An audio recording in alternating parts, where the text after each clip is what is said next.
And we are live, baby. It's your boy, Josiah Willis, here today to give you guys another wrestling predictions preview for the upcoming pay-per-view. WWE presents Elimination Chamber in Perth, Australia. Now, before we go right ahead and get into the proceedings, you guys, I would like for you guys to do me a quick favor, and that is to subscribe, like, comment, share amongst your friends, amongst your family, people who like you, people who don't like you. But all in all, let's get the positive vibes going, okay? Here we go.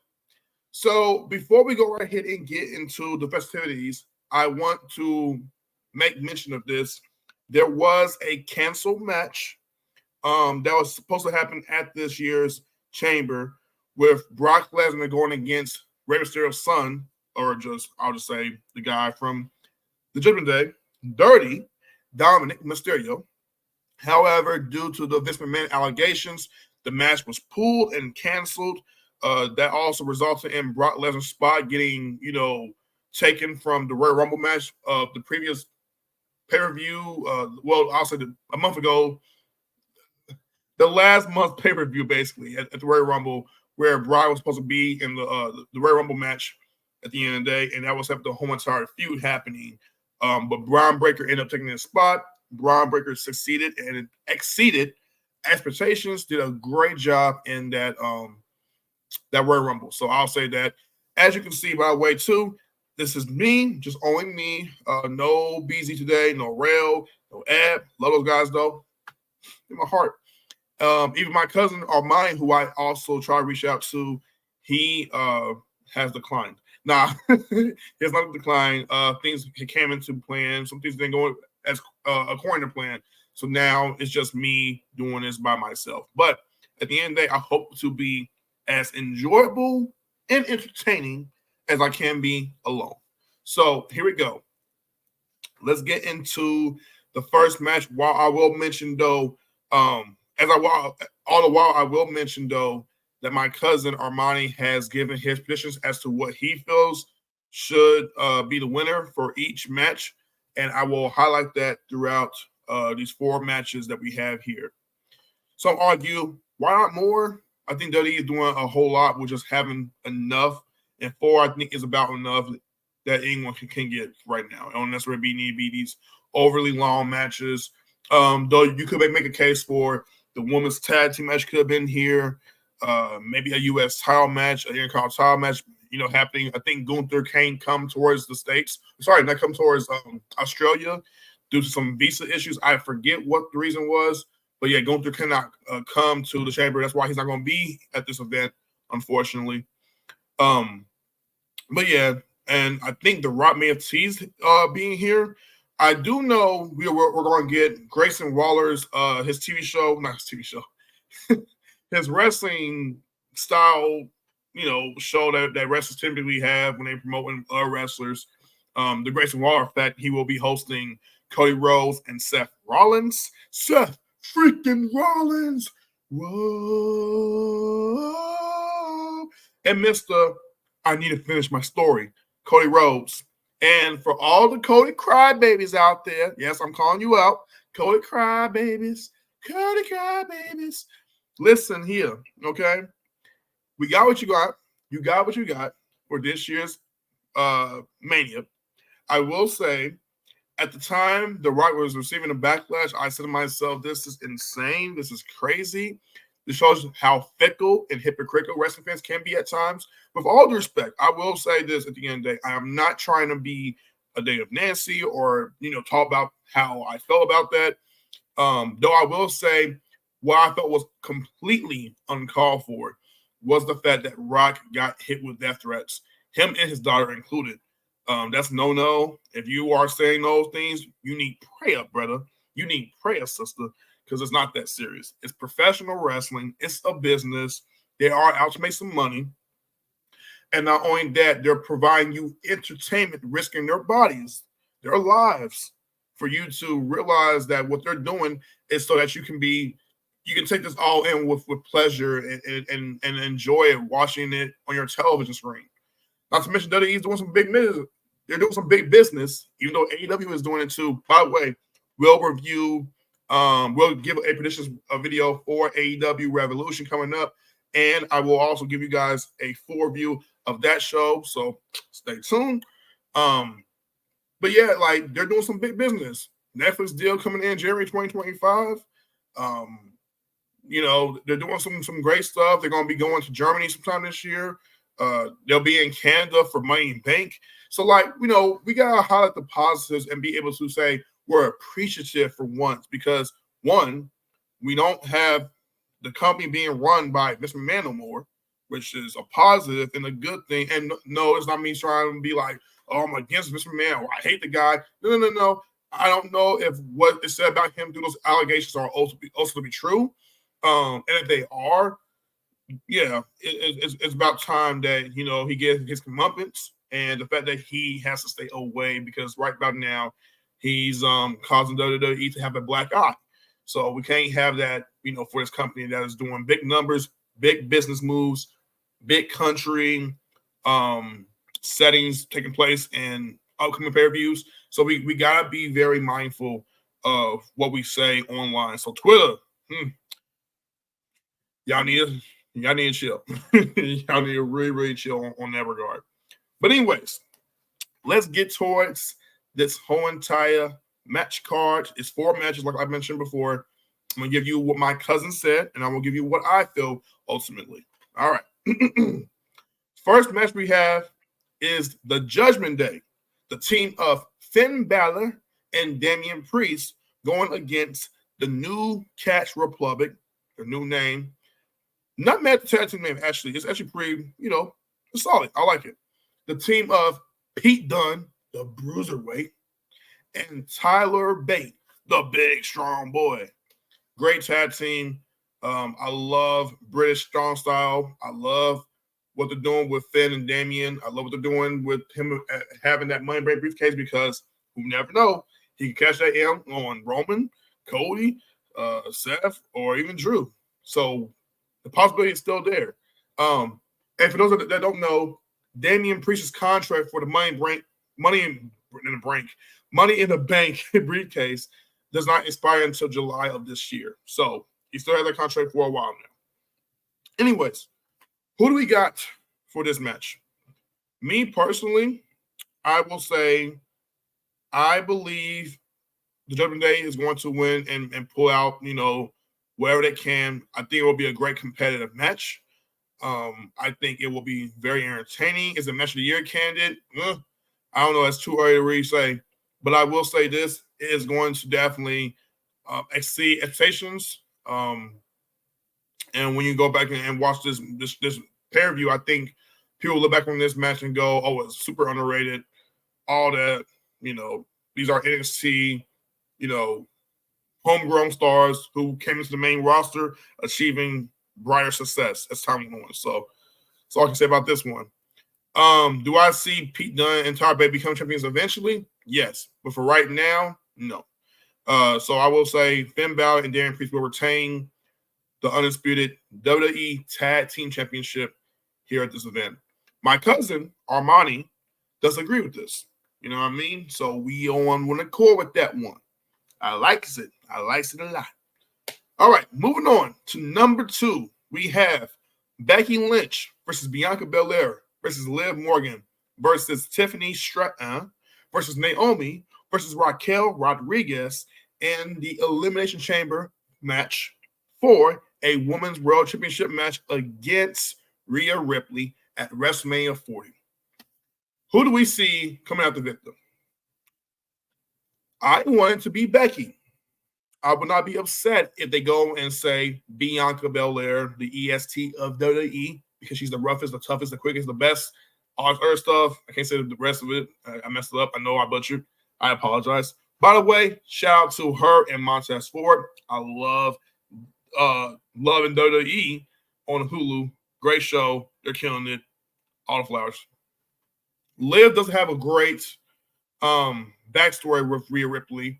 I love how she mentioned about her and Rhea being a tag team from last year. They were a tag team in 2022, prior to when Rhea eventually joined Edge's group when Edge was the leader of the Judgment Day.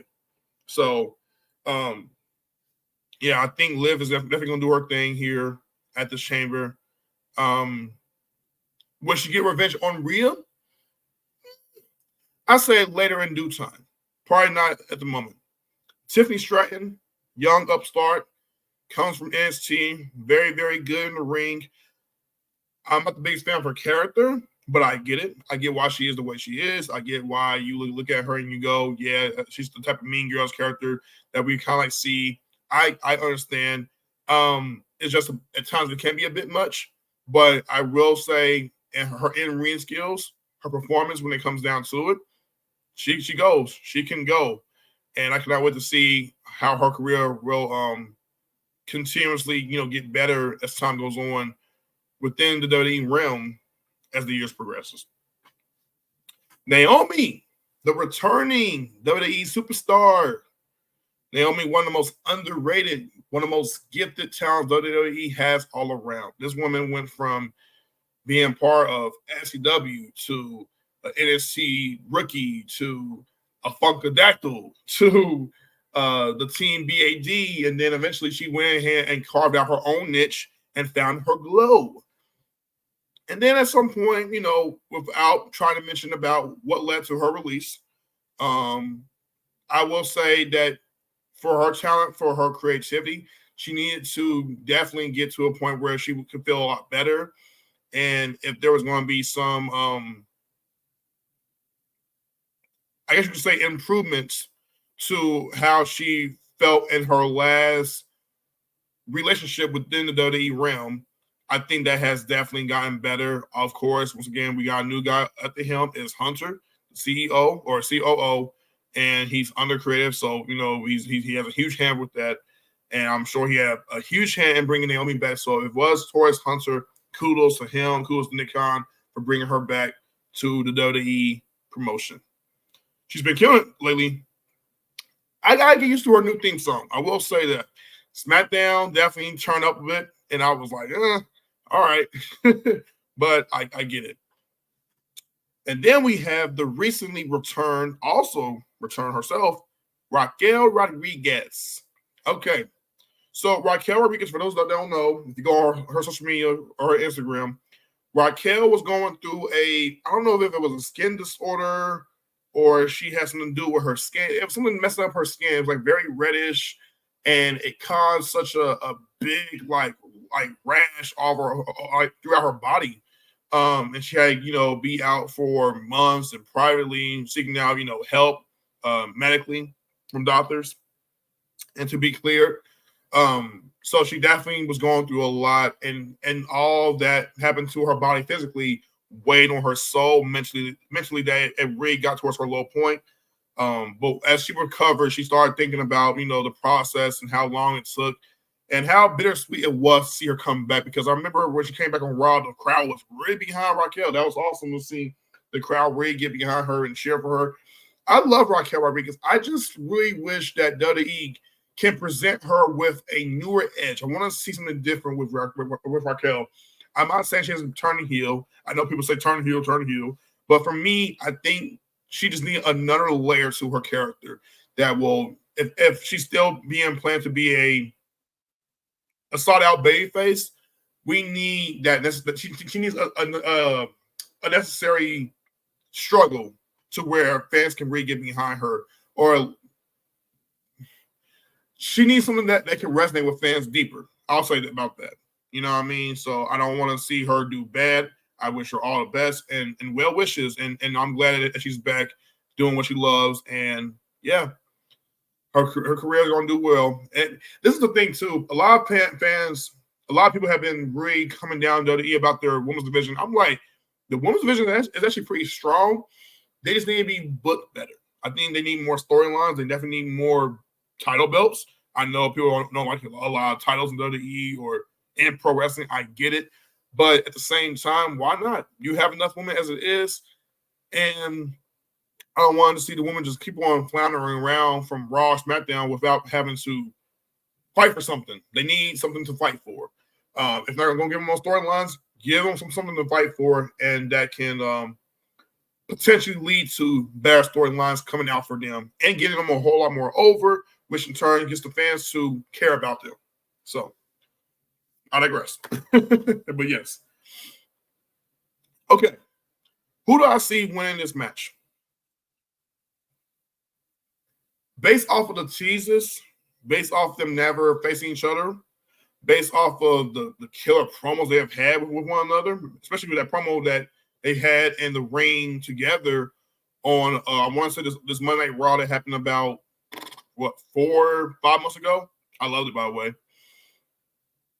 I say Becky Lynch is going to come out of this the victor for Chamber. However, WWE can always throw us a monkey wrench and swerve us and go with somebody else. Now, do I see Tiffany Stratton doing that? Heck, And the reason being is because I don't think she's also ready. She will have her moment. She will have her time. It's just the timing has to match up. And I don't think it's at this time where it's going to be at the right place for the wrong time. I don't want to see that happen. Liv will get her shot at Rhea at some point in time. I do see that, coming around later this year.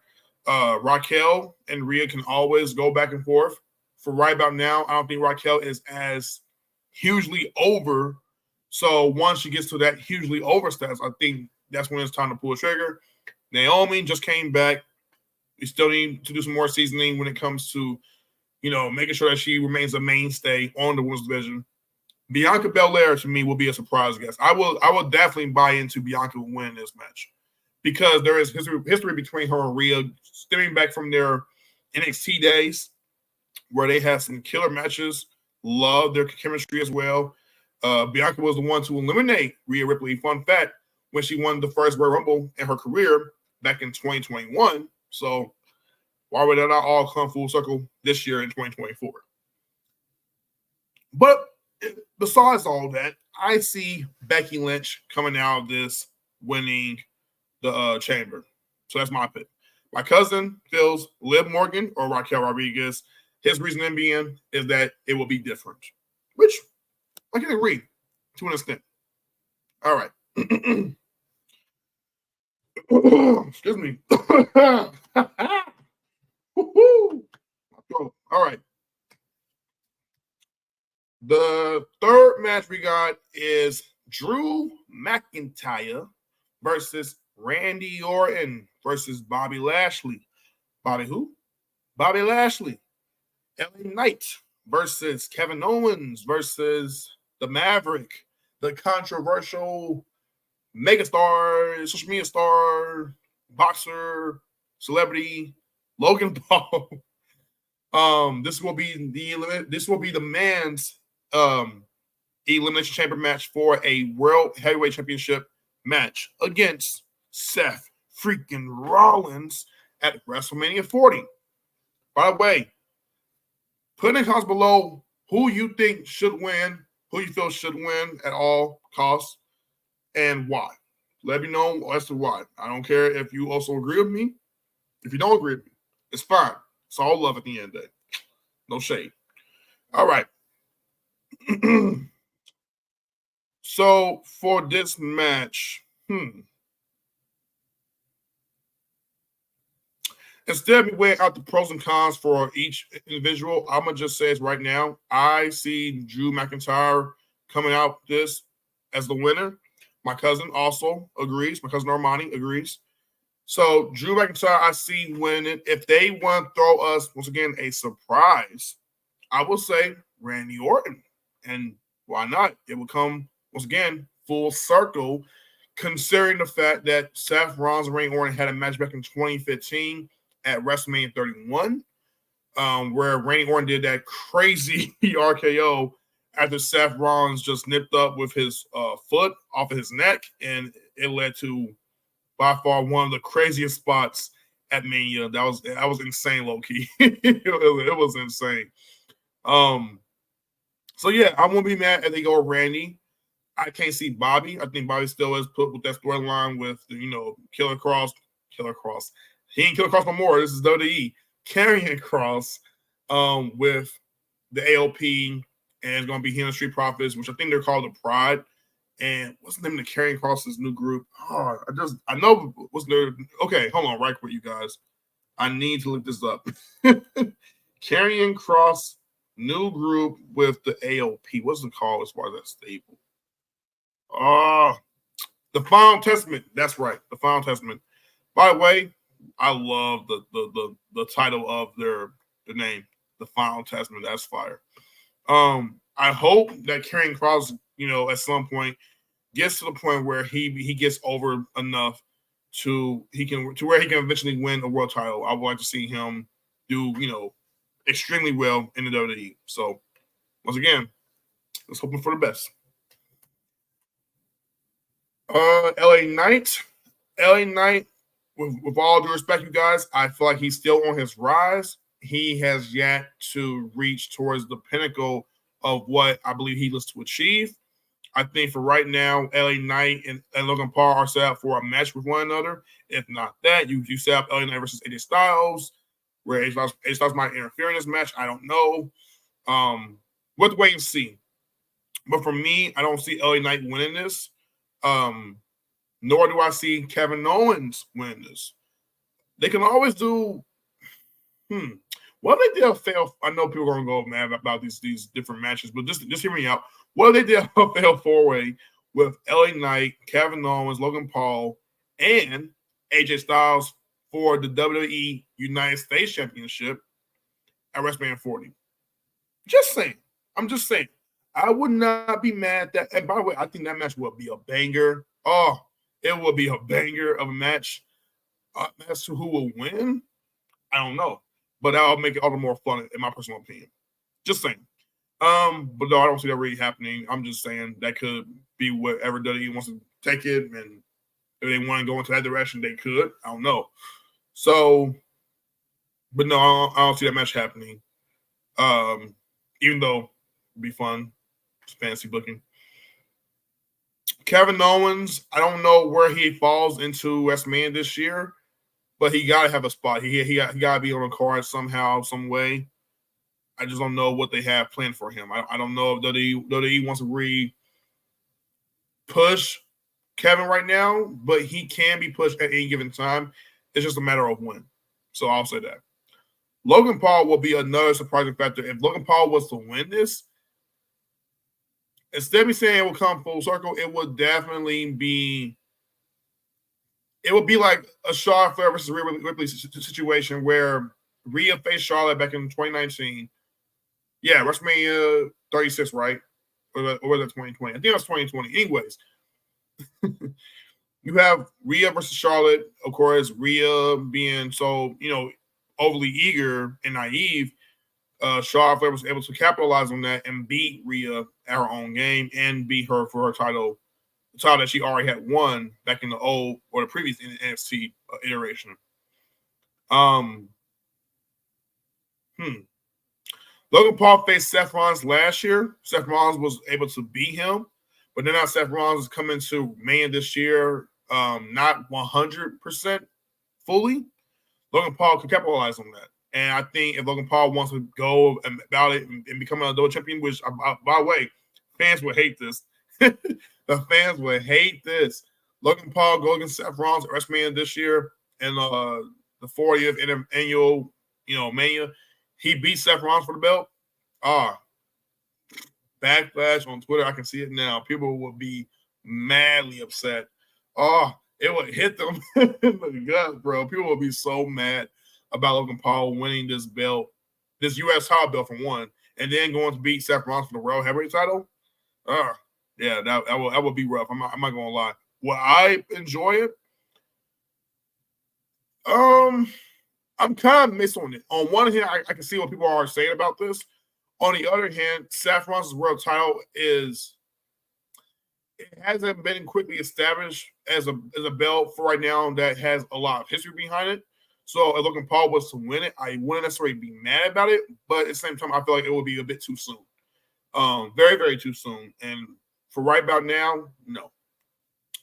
Plus, Logan Paul is not very active. He has tried to be as active as he can be over the last couple of weeks, but at the same time, I still see him kind of like just going off on his own and then coming back a little bit, after a while. So who knows? He could win, though. He could win.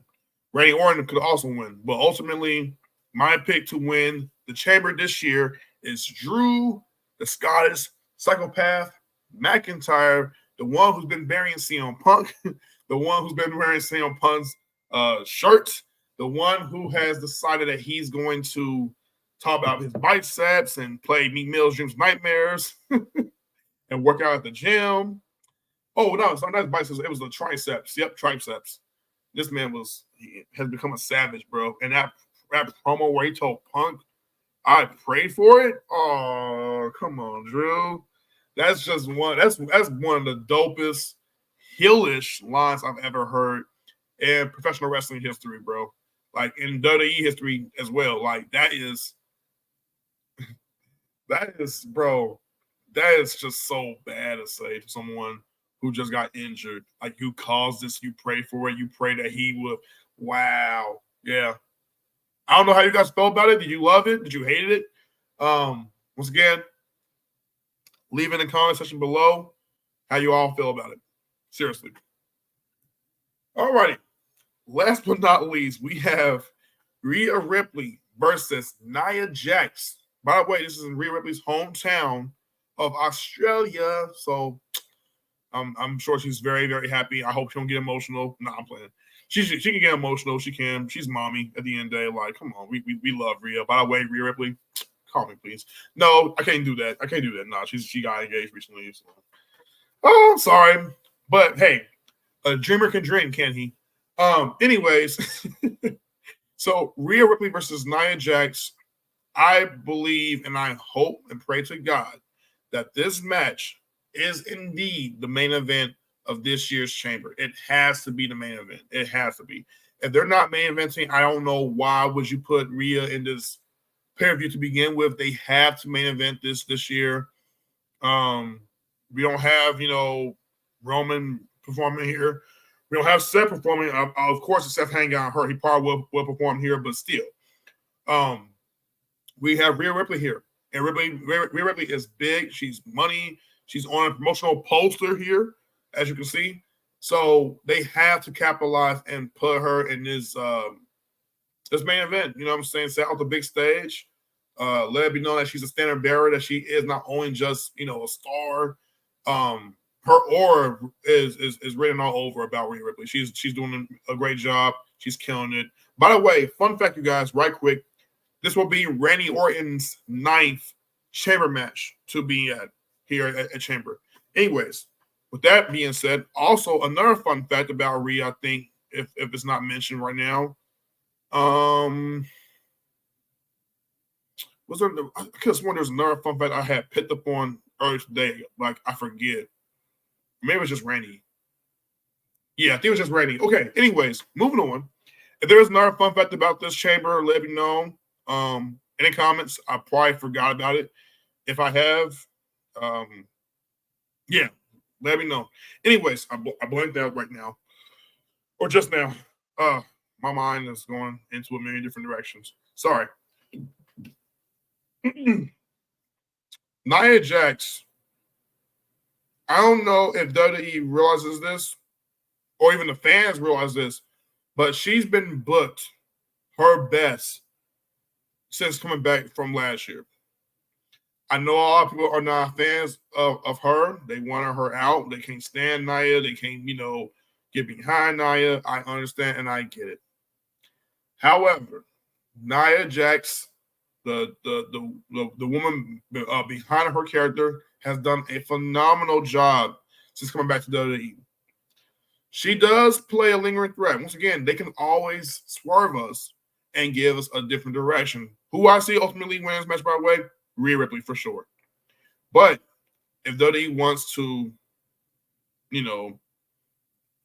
change the course for May this year, if Nia was to win this, I guarantee you we're going to get a 3-way between Rhea, Becky, and Nia at May this year. Do I really want that? No. Doesn't need it? No. I believe what WWE needs is Rhea Ripley. Sorry, I'm stuttering. Rhea Ripley going against Becky Lynch because it's never been done before. Technically, this is the same. This is Rhea going against Nia Jax for a second time. I think last year they did a failed 5-way at Crown Jewel where she defended her belt against Nia, Shayna, Zoe, Raquel. Who else was in that match? Let me see. Nia, Zoe, Raquel. I mean, hold on. Rhea, Nia, Zoe, Shayna, and Raquel. Okay, so that was failed 5-way. Okay, cool. So yes, and Rhea was able to successfully defend her belt and retain her belt that night against all of them. So this will be technically the second match she's had with Nia. We haven't seen her face Becky. Surprisingly, they have never put them against each other, which has been, I think, very, very deliberate. And they have been teasing it since last year. They've been teasing it, this year. And I think you go with that match because that match altogether reads money. It's money. Mommy's on top. Becky Lynch says she's going to put her on the bottom. Great line. We need to see that match. Becky Lynch has done better with her promos, by the way, too. I think she's significantly improved over the last year or so. So, love Becky. Want to see her keep them on, thriving. Want to see them all thrive here at the end of the day, regardless who wins or loses. So, yes, Rhea Ripley needs to win this. Give us the match with her and Becky Lynch. And, WrestleMania 48 will be shaping up to be a quality pay-per-view. And, we'll definitely get towards that. Do y'all want me to do an NXT Stand and Deliver? I might do NXT Stand and Deliver, preview and predictions, and then give you guys a review over that with WrestleMania 1 the same night like how I did last year. We'll definitely go into that. I definitely will cover that with BZ. BZ will definitely be – oh, by the way, for those that don't know, and I may have mentioned this to y'all. You may have forgotten. I don't know. BZ will actually be at WrestleMania 40 this year in Philadelphia. And, to come out with support. And I don't know if we get a Rock versus Roman match or a Rock versus Cody. Or we might even get Rock and Roman teaming up against each other. Teaming up to go against Cody and Seth Rollins at this year's Mania for night 1. Not mad at the idea. Not mad about it at all. But yes, Elimination Chamber in Perth, Australia. I believe this event will be huge. It will be dope. It will be fire. And I can see this coming out as one of the best events of the year. Will it be the best event out of this year? I don't know. But we'll have to wait and see. I will say this. WWE has been doing a great job of giving us a string of great pay-per-views. Live events. What's it called? Not pay-per-views. It's called. I can't say pay-per-views for some reason, but it's live events. No, PLE. Premium live events. Yes, premium live events instead of pay-per-views because they're with Peacock now, I guess. Whatever. In the suburb of Burswood, Western Australia. Perth. Okay, Perth. So we'll be at the Optus Stadium, by the way. Anyways, I'm tired. I might get you guys hair. But do me a quick favor once again, and that is to not my channel. Subscribe, share amongst. Let's do that over.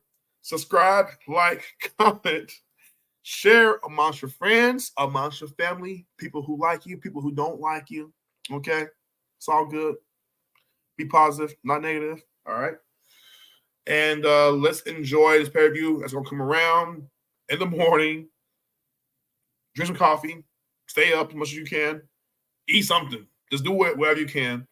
And it's just shaping up to be a fun pay-per-view. I cannot wait to see what's going to happen. And, man. WrestleMania 40 this year. Cannot wait as well. Stand and Deliver. Cannot wait. AEW. Revolution. I cannot wait. Next month. We getting busy. You hear me? We getting busy. All right. Love you guys. King Life, we are out.